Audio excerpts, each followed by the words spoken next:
I guess the way we described it, a serial entrepreneur. Had a couple startups in the area. He's a graduate of MIT.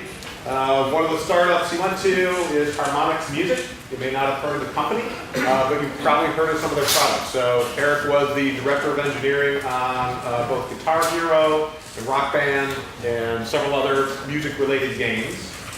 His current startup is combining virtual reality with exercise bikes in general. So with that, Eric Malafeew.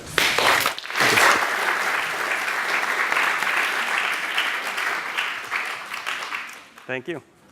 So as Paul said, I was an MIT grad back in '93. I came as a grad student and worked at Draper Labs. They're right around the corner. They do a lot of satellite, UAV, and unmanned vehicle work. So the thing I did there was autonomous rovers for Mars and Moon exploration. So I understand, a third of you were working on that. So I don't play favorites, but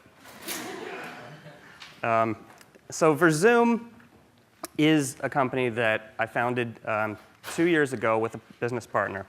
And we chose the name VirZoom because virtual, Vir, and Zoom meaning movement. So what we wanted to do was basically use VR to motivate you to move on a pedaling, any kind of pedaling bike. So this talk is basically about, where we are now and how we got started and what it's like to be a startup with so many changing conditions. Actually, let me flip over to a quick video.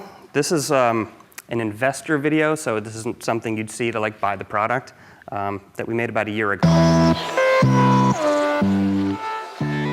Gonna lasso him? Get over here.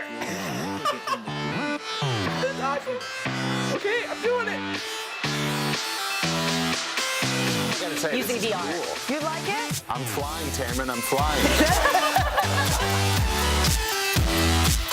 Yo, this is the future right here. That's right.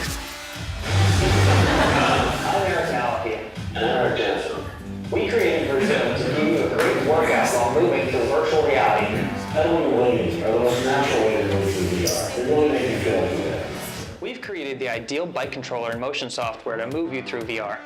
To use VirZoom, you get on the bike, put on the headset, and start pedaling. Be any kind of avatar you can imagine in amazing virtual worlds.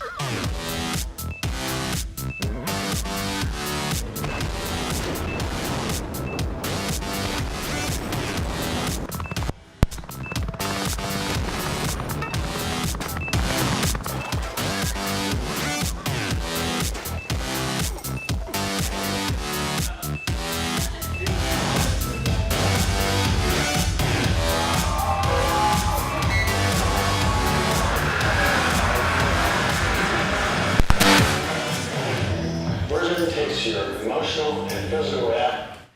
Anyhow, I'll cut it there, just so you guys get the idea of what we're doing. Thank you.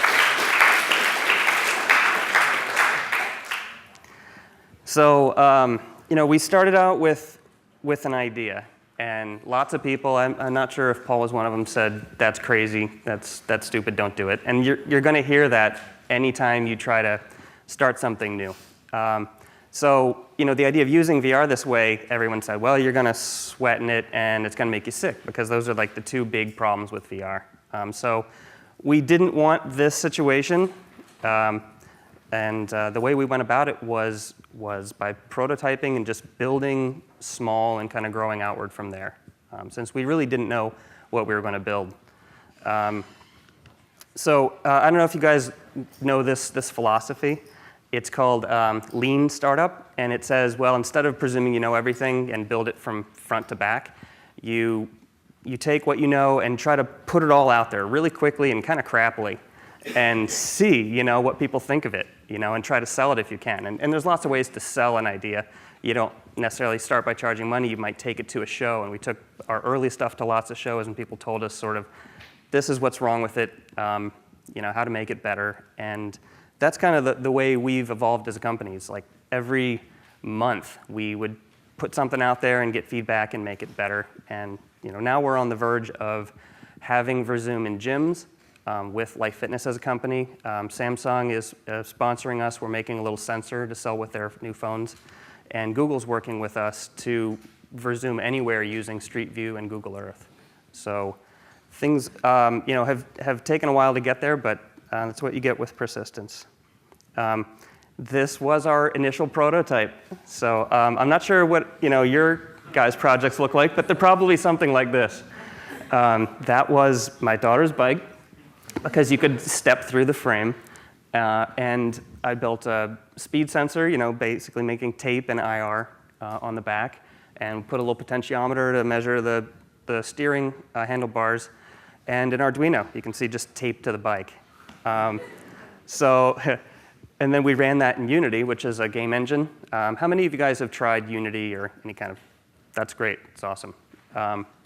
It's super flexible, and we wanted to see what it felt like to move around. So we did that, and immediately discovered this, which was sort of predictable. But sim sickness is what you get when your virtual head moves around differently than your real head. And your real head on a bike is just sitting there. Instead of throwing in the towel, we kind of knew this was going to be a problem to begin with, and we didn't, after building the prototype, we knew how severe it would be, and we also found some solutions, playing that prototype. So one thing that we learned was while you're pedaling, if you turn your head, at the same time as you turn your horse or your car, whatever it is, things feel good, because then your accelerations are kind of matched.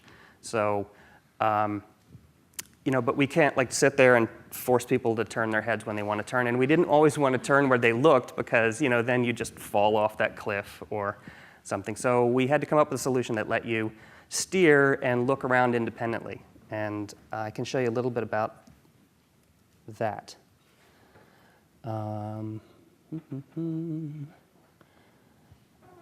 So this is kind of an off-camera view of you in that horse racing game. That's just a model of the person, but the way that they're leaning is basically driving the horse, in a different direction. But you'll notice that it's not actually rotating the person. They're strafing, if you know that term from games. So they're always facing along the front of the road. So they never actually experience that kind of turning acceleration difference. They just feel a little bit of sideways motion, which most people can handle better than actual turning problems. So we built on that, though, because we can't just have games that are all about running straight forward. This is really where the head look stuff came in. So this is a top-down view of that race car. And I've got a couple different arrows highlighted. One is blue, the direction of your avatar. The green is the direction that you would be facing forward. And you'll see the red pop out, and that's the direction your head's actually looking. So, as we showed, if you move, kind of lean side to side, the blue arrow is going to move relative to the green arrow. But if you look into the turn while you're leaning, that blends into rotational velocity, and then it basically blends out of it. So you're kind of going between this strafing motion, and the avatar itself is giving you a clue to look into the turn because it's rotating to follow its own velocity. Anyhow, this is just to prove that I went to MIT and thought about it a little bit. And it also worked. So tons of people tested this out. I made not just myself sick and then better doing this. I put lots of people through it. It's called play testing. And you have to do that because you can be blind to other things that people see. And I learned that lesson pretty well in the games business. But it works everywhere. Let's talk a little bit about that bike. How did it go from being something that you pedaled on a trainer with a bunch of DIY sensors to the current thing that we have, which looks like this? Well, the first thing was we didn't think of this right away. We thought it was going to be something that we sold as sensors that people can put on their bike. But we noticed something pretty disturbing, which is that maybe 1 in 10 people, when they got on the bike and they did this kind of steering, they would really get into it. Because VR, if you guys haven't tried it, and I brought a little mobile VR up here for some of you to do that. can really encourage, real motion. And on a bike, you lean, right? So people would get going and start to tip, and we would have to stand side by side like bodyguards, at shows that we took it to, and that got uncomfortable, And you could also kind of read it in their body language, They would be a little bit more tense, on the bike, and so we kind of we did two things that solved that problem. One is we locked the steering wheel. So just imagine your eyes are closed and the whole virtual world's around you. You don't actually want anything else to be moving except the way you expect to move. So things like leaning bikes or even moving handlebars freak people out. So, but we kind of took the leaning then that they would do and we turned that to our advantage. We made that the way that you steer instead of turning the handlebars. And since the whole bike was now solid and they could lean safely on a stationary bike, then everything just kind of worked out. Their body language relaxed. They moved the way they wanted to. We also got to make it a better product because instead of having to stick a bunch of sensors on things with wires or make them all wireless, which is a lot more expensive and a lot more bulky, we got to wire them together inside the bike and just have one Bluetooth transceiver. So that kind of kept the sensor costs down. The downside was now, instead of just being a software company making some cheap sensors, we're a full-fledged bike manufacturing company. We go to China to get the bike parts and fab them and assemble them in Mexico, and it's but this is where we were. We started selling this bike last year, almost exactly a year ago. So I'll talk a little bit about the games themselves, right?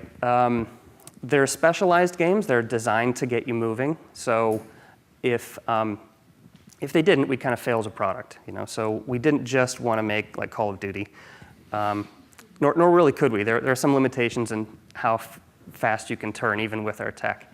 But we set out and said, well, instead of it being sort of an adventure game like you'd expect, where there's new levels and new capabilities, people would always get to the end of that, and those kinds of games, I can tell you, are really expensive. I think the budget for Call of Duty was about $100 million.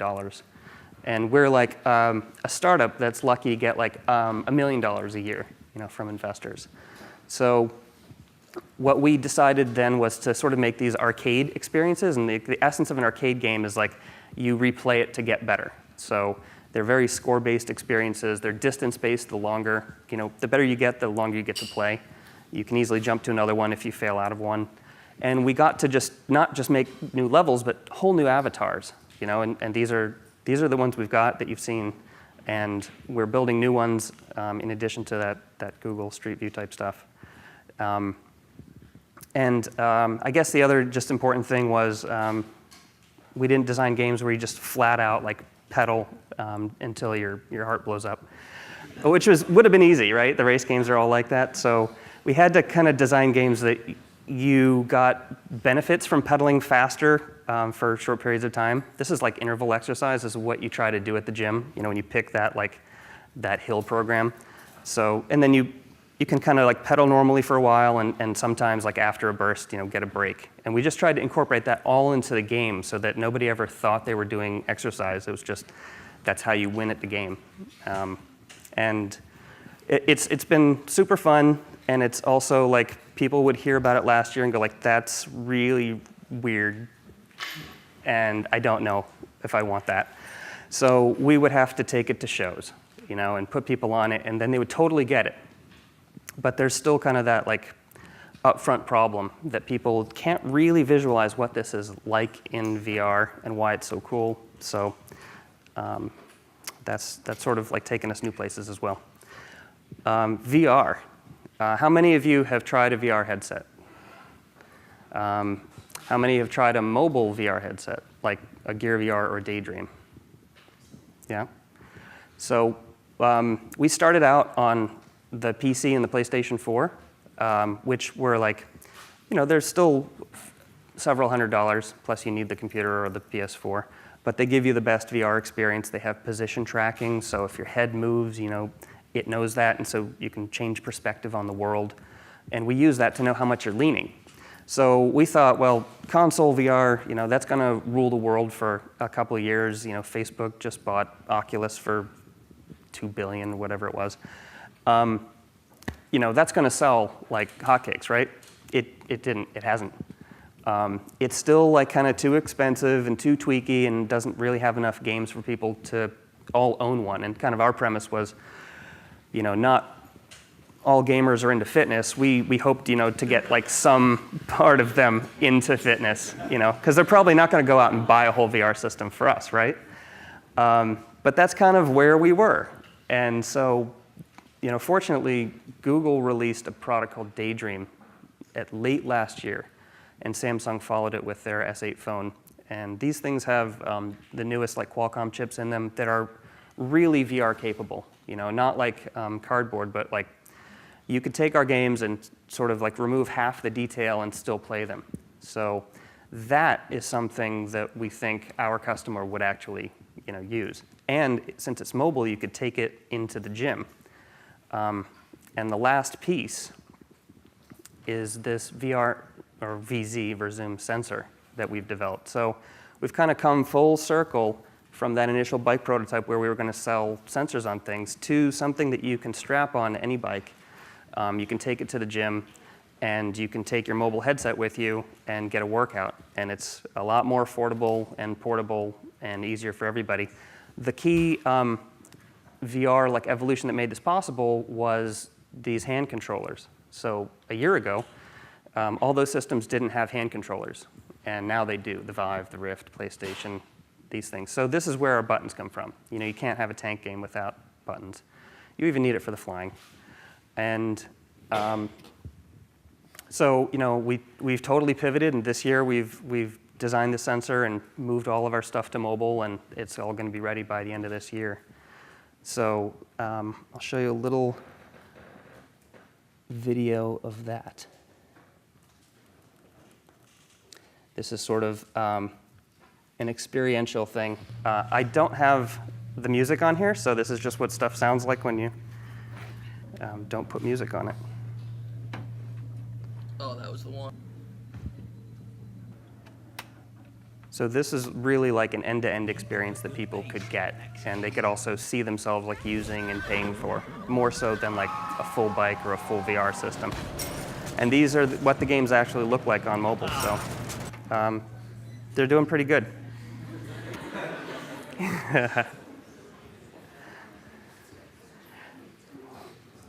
So that's kind of that's my talk. I wasn't paying attention to my watch, but I've taken about 20 minutes or so, and I just want to encourage you all to explore VR. Unity is also a great tool for VR. They support every platform, and you might already have VR in your pocket if you have like a new Samsung phone, and it just takes like a $50 headset like this to kind of unlock that.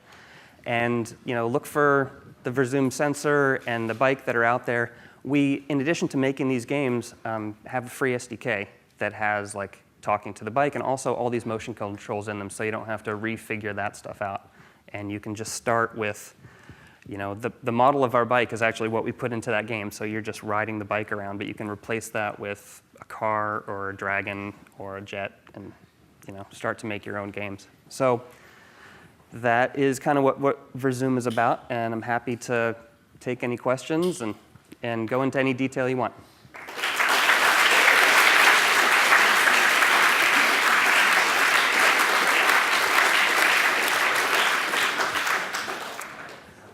Yeah, I'm not sure how to organize the questions, Paul. Can just take them from the front? Proprietary about this? There is. But we've tried to make the parts that like other people could get in to use the system open. So like I described, the SDK is open. That's on every platform. But the part that is proprietary is the actual Bluetooth protocol, the way we talk to the bike. So a real concern for a startup is like you put all this work in and somebody like copies the bike and they're playing your game. So we give away the games for free when you buy the bike or the sensor. And so if somebody could counterfeit those bikes or that sensor, they'd be getting like all of our investment value out, and it would ruin our business. So the part that is protected is that protocol, and there's there's a timer chip inside of there that emits like a unique timestamp that a counterfeit bike wouldn't be able to do. And so our server, a lot of the game data is stored on the server, so you wouldn't be able to get that unless it puts out the right code. But we feel like, so what that does prevent is like you can't make your own chipset, that like uses our games. But if you work with our chipset, and we're selling it in lots of different forms now, we've got our bike, we've got that sensor, and we also work with companies to embed that chipset directly into their bikes. So Life Fitness is doing that with their bikes right now. So that's how we're going to be in gyms soon. And anybody can use the SDK to develop their own games on top of it. So we feel like that was the right line between proprietary and open. Yep. We thought about is that the competition would incentivize people to work out harder to beat other people. Yeah. In fact, we probably didn't coin the term, but we've been calling it VSports, where you can put like 8 of these in a room and compete, over the internet, but you're all in one space where they can be filmed. We actually did that at CES, which is a big, like, new product expo this year, and I think VSports could be a way to popularize this, especially for all the multiplayer aspects. We also made a specialized version of that tank game designed just for like head-to-head local competitions that's right now in Six Flags. So it's being tested out in California, and at the end of the month they're going to decide whether they want to make that like nationwide. So we definitely like think that there's potentially kind of an esports aspect to this. Since we're talking to Samsung and they're hosting the Olympics next year, there's discussions about there. So might have to stay tuned. Yes. So when I looked at your games, you were always going forward. Do you have you encountered any problems with motion sickness when people are going backwards? Yeah. We have 2 of the games where you're backward pedaling, so we do know when you're pedaling backward as well as forwards. And the tank game, it's actually pretty important that you be able to go backwards. And the kayaking game. The other games we treat forwards like backwards because there's not much of a gameplay reason to go backwards. People are more sensitive to going backwards. So this whole like simulation sickness thing, I watched so many people do it. I can tell you this for a fact. People are able to go forward, in kind of different speeds, like perfectly fine. Then, if you get them going side to side, like that's okay. It's not as good as forward. And that's kind of where most of our games, live without our additional tech. The rotating, makes them feel really bad if they're not compensating with their head. So we, up and down is surprisingly like up. Most people are fine going up, but going down, they're actually a lot more afraid of. And to our bodies, you would assume it's the same thing, right? It's like just this axis. But there's probably an evolutionary thing where down is bad, and you don't want to fall onto something. And so your body is just like way more fearful if it experiences like an unknown, in that direction. And backwards is just like down. It's like, I don't know when I'm going backwards. So we do like slow you down when you're going backwards. We also do things like slow you down when you're going up and over hills. So even though the bike doesn't change resistance, you feel like it. So little things like that. Good question. Yes? So I've seen your sensor in the initial prototypes, but then in the video of the guy at the gym, you just kind of clipped it on there. How does that sensor actually work? Oh, we started out, so it uses a gyro, but the way we got to that was by using an accelerometer first. And it turns out speed is kind of tough to get out of an accelerometer at all the different speeds. So you might think, well, start looking what an accelerometer outputs, and you see a sine wave. Because it's changing, with respect to gravity, at low speeds. And you can kind of say, well, if they're moving fast enough, you could kind of measure the point to point at the top of the peaks. And we did that. And then if they're going fast enough, you can measure the centripetal acceleration directly, and you can try to get that. But blending between the two and the sample rates and the noise were hugely problematic. So when we came back to doing a sensor now, we just said, let's use a gyro, because that just measures angular speed directly. And it drifts, but for us, it's not such a big problem. We're not trying to integrate, that velocity so much as like tell the game what velocity you're going right now. So a little drift is fine. We can even use cheaper gyros. You can get them for about $4 a piece. And by the way, the Bluetooth chipset we use comes all on a board and has its own little CPU in there, so we don't need a separate CPU. Those are about $8 a piece. Yep. How flexible are your zooms in the sense that like, if like a little kid was using it, they would be like would they be expected to go like a much different speed in comparison to like, I don't know, like a Tour de France, like cyclist? Yeah. And then also like, is there other systems you can use it in other than just the bike? Good question. So I'll take both of those. We wanted, everybody to be able to use it regardless of kind of their skill level. We think that resistance knob on the bike is kind of the great equalizer. We had an idea that we would measure, how strong are you? Try to like figure your stamina and like kind of tune your game speed to that. You couldn't get it to work 100%, and if you can't get something to work 100%, 99%, you shouldn't do it. So we just said the way people are going to normalize for that is to adjust the resistance. So when kids get on the bike, and kids love this that can't even reach the seat. They'll just do this, and they're also the hardest to get off the bikes. They take to VR like fish in water. So yeah, but they will generally play like on an easier resistance.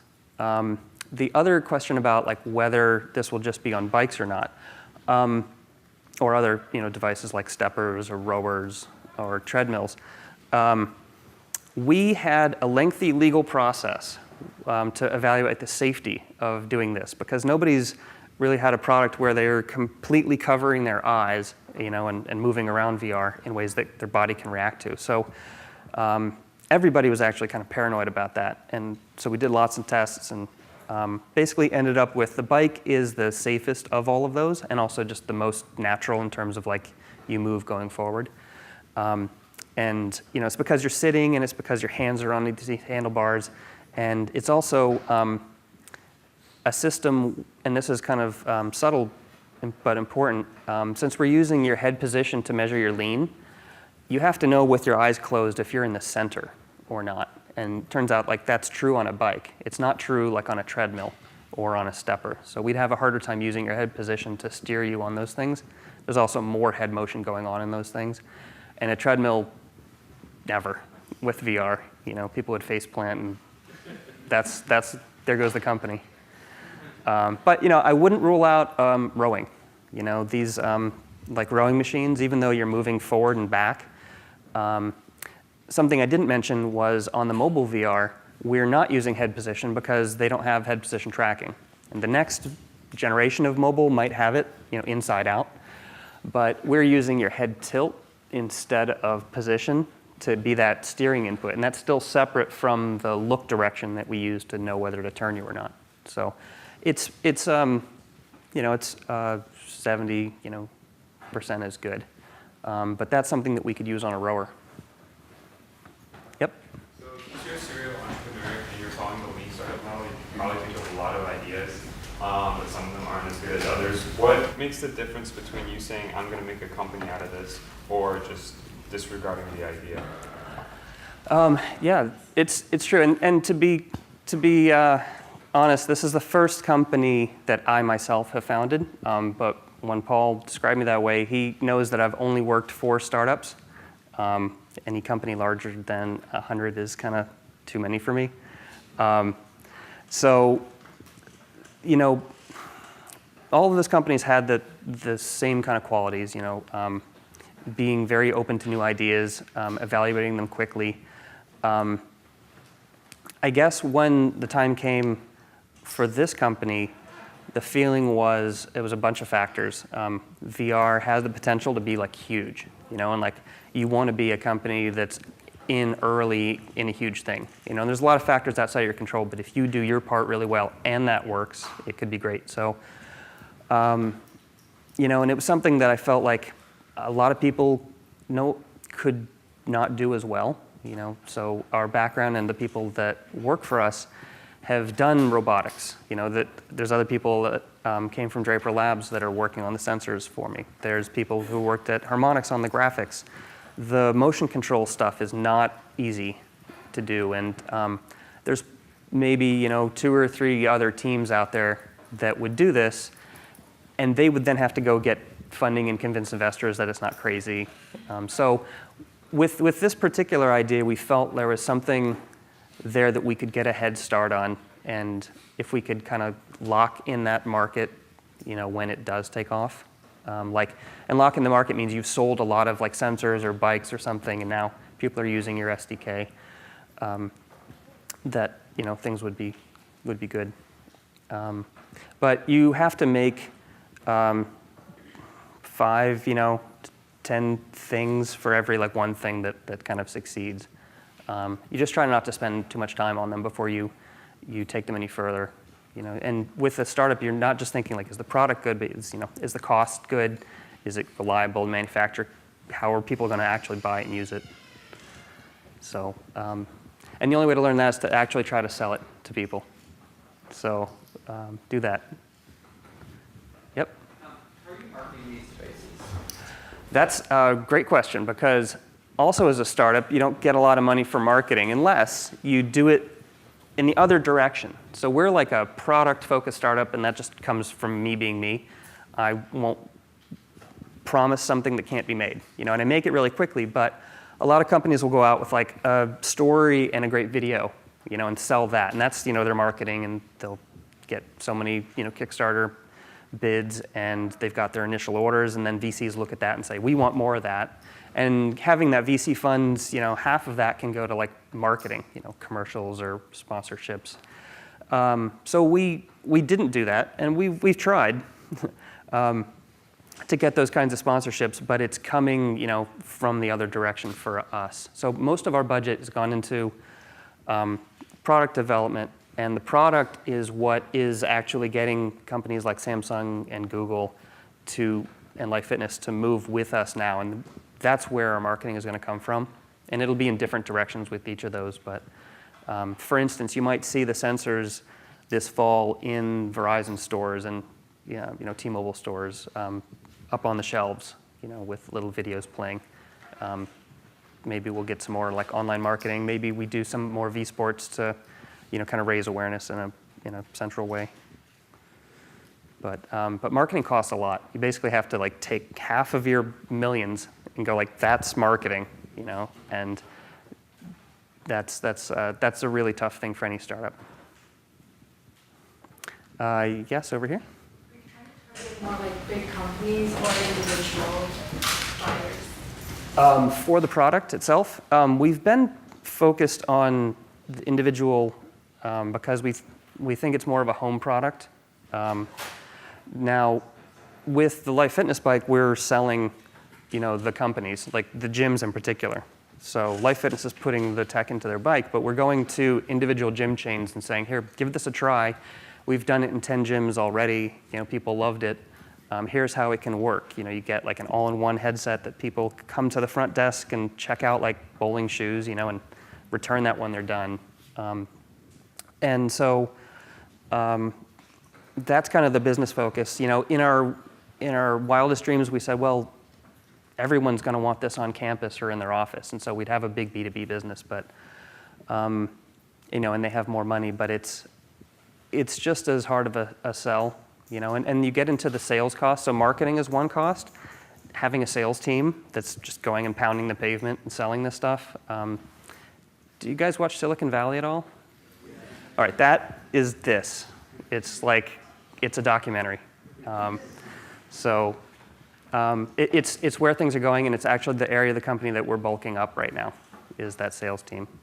So I think our goal is both, but I hope that the sensor is really like a personal product that you could take anywhere or use on your own bike.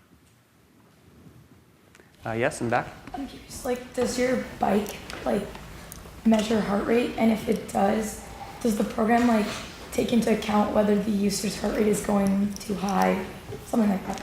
Yeah, we do have heart rate sensors on our bike. We don't on the sensor, but if you're wearing an S3 watch from Galaxy, it's feeding into the game.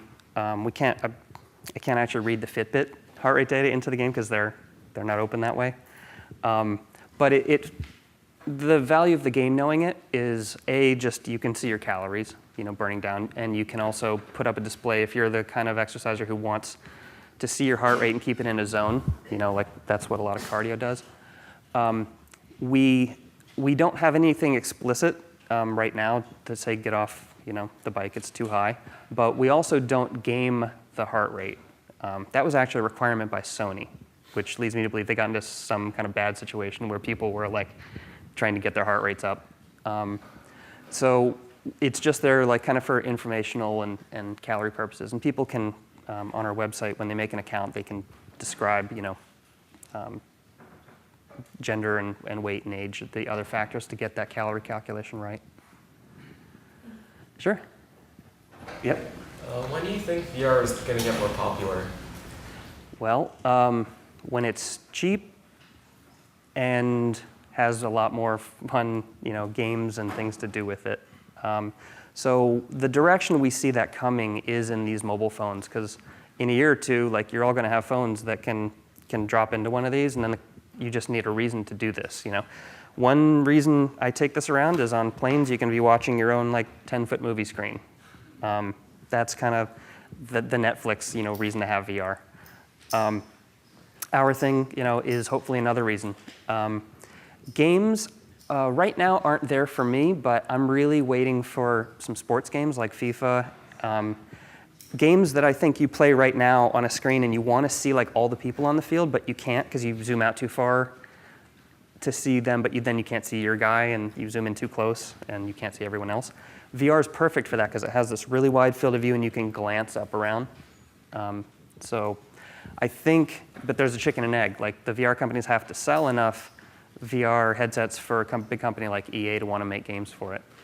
So I think it's going to happen, but it seems to be like happening slower, than people wanted. But I have a lot more faith that it's going to work than like 3D TVs, say. So because it's just really, transformative. Okay. Yes? So how do you think this works as a controller for like positioning VR games than others do? Well, we're the only ones doing this particular kind of locomotion, moving around. And the bike is definitely part of that. It makes you feel like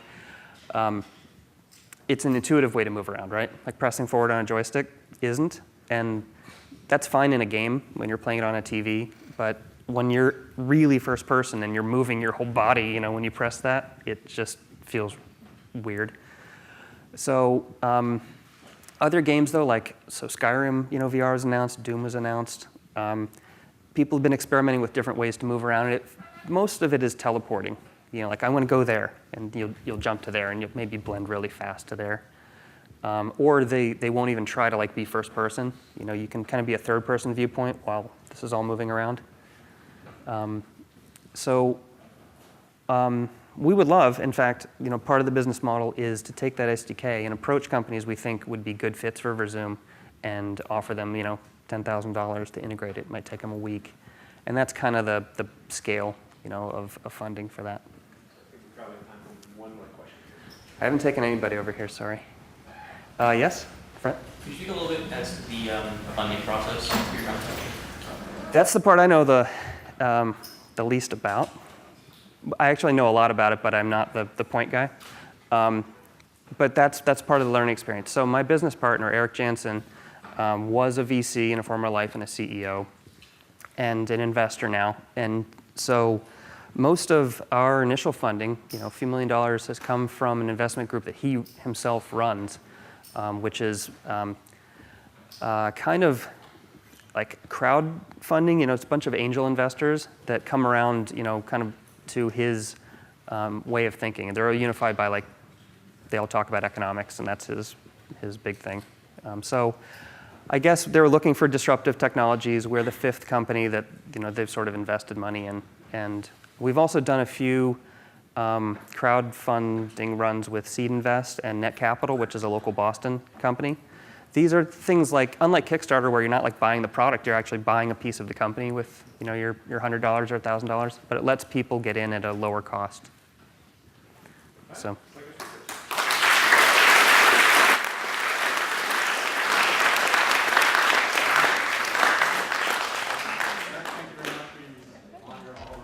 The presentation given by the students. Could I have somebody from Cogworks? Cogworks, raise your hands, everybody. Come on up. From UAV? Okay, come on down. From Race Car? Somebody? Okay, come on up. So those are our 3 teams that we have, the 3 courses that we're offering this year. The race car teams are about 44.